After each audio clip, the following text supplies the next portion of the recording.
Oftentimes when clients come to me, and I run, of course, the AR accrued division where we negotiate and go after funds that are outstanding, there are millions already in AR.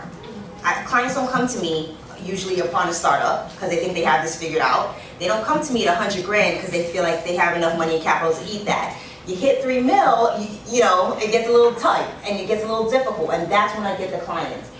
You need to look at this as a systems approach. This is very little to do with a billing and coding issue. And so this is not to say that your third-party biller is not doing a good job. They may or they may not be. I don't know who you utilize and what the services provide. But when we're looking at AR, we're looking into the systems approach.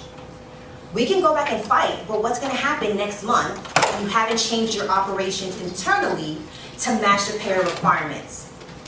Ongoing audit and review of clinical documentation. You have to have somebody's eyes on that clinical documentation. There needs to be a sample amount, percentage amount. I usually suggest 10 to 15% of every level of care in a treatment center on a monthly basis being reviewed. If you are having significant issues and you're implementing this brand new, I would suggest a much higher amount until you kind of get a flow.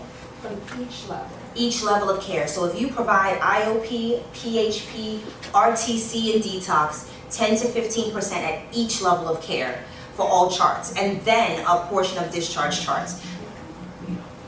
I'm sorry, say it. Weekly or monthly? Weekly?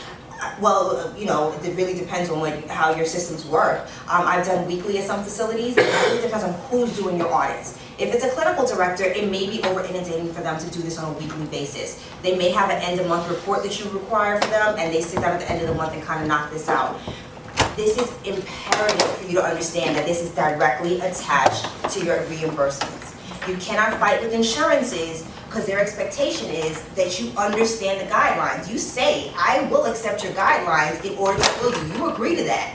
It is your responsibility to understand and implement those guidelines.